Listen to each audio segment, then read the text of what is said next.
Hi guys, welcome to GladrapChannel. We're going on with the contract, just little things. I guess Glenn can probably specify more of those, but I'm just happy to finally have that contract signed, and I can kind of put that kind of little battle to bed and hopefully win this fight and be world champion still. Training camp was still going along nicely while all this was going on behind the scenes. Yeah, exactly. Look, I expected the fight to be happening in mid-April, so I wasn't really concerned. I knew the fight was probably going to happen, so I was going to be training hard no matter what, because they can pull a Swifty and go, well, the fight's happening at this time, so we hope you're still ready. So I've been training very hard for this fight on this date. No Pacquiao on that card, unfortunately. No. Like he's once again trying to duck you, trying to get away from you. Yeah, I don't think Pacquiao was too happy about hearing he could have been possibly named as the undercard for the fight, which even though he wouldn't have been, it would have been a co-main event. But look, Pacquiao likes throwing things around and we have no idea what he's doing, and that's fine if he doesn't want to fight on the card. Jeff, why are you so confident that you can beat Terrence?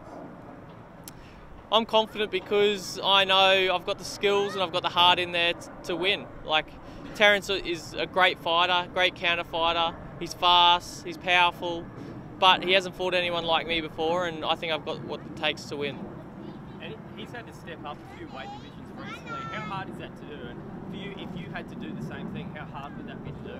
Yeah, it is hard. Like, he might be sitting heavy maybe for his weight at the moment, but I don't think he is that heavy, and he's going to struggle a little bit probably in his first fight, especially against me. I'm a big welterweight, and I don't think he's going to realise what the difference is. How important is it to have neutral judges for a fight? Oh, it's very important to have those neutral judges because you want a fair result at the end of the fight where you feel like you've won that fight. You want to make sure that the judges are on your side as well and they've seen you win if you have won the fight.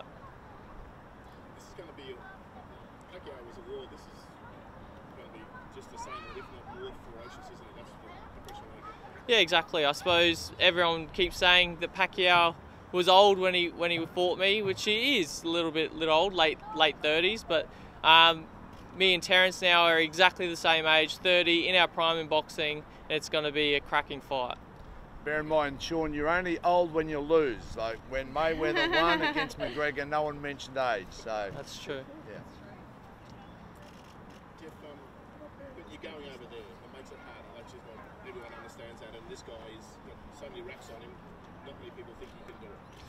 Yeah, look, we're going over onto his turf now. It's going to be a lot more difficult. We're arriving 10 days before. A lot of people say that's too short, but I think I've got plenty of time to kind of acclimatise and get ready. And we want to get our main sparring done before we get over there, so we're prepared for that fight before we even get there. You're not very well known at the moment over there, of course, but obviously if you hit Brisbane, you're an icon in Queensland. But you want to try and change that and take on the world, don't you? That's the whole idea of this. Yeah, definitely. I'm world champion now, and I need the world to kind of take notice. And there's another 2 world champions out there at the moment, and I want to take them down as well. Sort of see the end goal, 3 or 4 fights, just Yeah, exactly. If I keep winning and keep having these big fights against these massive names in the sport, I could retire in probably 3 or 4 fights, and I'll be probably short, hopefully, of my 35-year age mark. Then just a quick one.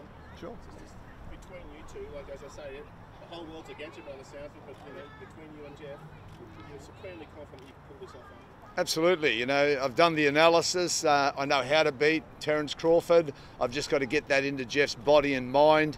He believes it, so we've just got to get the technical skills there. And once the plan is there, then it's just going to become a battle of the spirits. And if it comes down to a battle of spirits and wills and competitiveness, I'll back Jeff every day of the week. So, you know, it was nearly midnight last night when I was around his place. I had to drag him out of his poker game. Even had to lose a poker, especially to sign the contract. So, you know, we dragged him out. We've signed this contract. Yes, there's been a lot of toing and froing. You know, I was adamant. I said to Dean, I'm absolutely adamant that we must have that neutral judge in there, you know, because if they're going to have 2, they were trying to say that neutral is outside of the state of Nevada, and I said, I don't think so. If we bring in a judge from the Tweed Heads, is he neutral, you know? So no, I don't quite sort of buy that. But anyway, at the end of the day, they've agreed as we originally had agreed, and we've got what we want there, and you know, we're ready to get over there and do our thing. And certainly, yes, the odds are very, very high against Jeff, but they were high against him when he fought Manny Pacquiao as well. So it's nothing new to us. It's just another day at the office, and we'll be over there, and we'll do Australia, we'll do Queensland very, very proud. How much of a head start is it for the fight in Vegas? I mean, Terence Crawford is pretty much alone. Would you say he's got a big head start? Yeah, it is a big head start, but you know, I think this is one of the biggest fights ever. I've had my mind drift back, and you're brilliant on the history, Grantley. You know, has there ever been a bigger fight, a bigger challenge for an Australian in boxing? And I really doubt there is, because we're the world champion. You know, he's fighting the #1 pound for pound fighter in the world. He's the best in America. We're going over to fight him in his backyard, and I don't think it gets any bigger than that. So this is the pinnacle, I think. I think it's, people are going to reflect on this fight and say that was the fight of the year. We just didn't know it at the time, because a lot of Americans are thinking this is an easy win for Crawford. They have no idea what they're in for, but they will find out. You may remember Manny Pacquiao smiled when he walked back at the end of round 1, and I could read his mind. It was, heck, I'm in a fight. Okay, I expect to see the same look from Terence Crawford at the end of round 1. I'm incredibly proud of Jeff.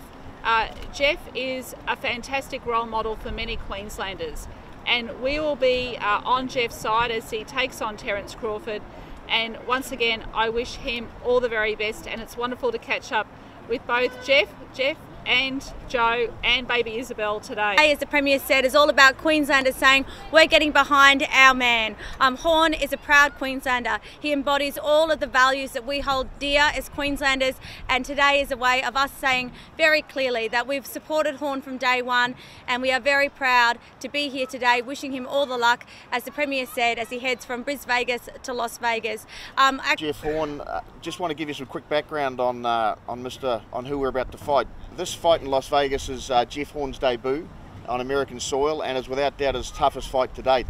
If we were talking about mountain climbing, Manny Pacquiao was Mount Kilimanjaro. This guy is Mount Everest. Terence Crawford at 30 years of age is in the absolute prime of his career. He's voted right now as the pound for pound king of the world, and if Jeff Horn can overcome him on April 14, it's fair to say that Jeff Horn should be rated as the best fighter in the world right now.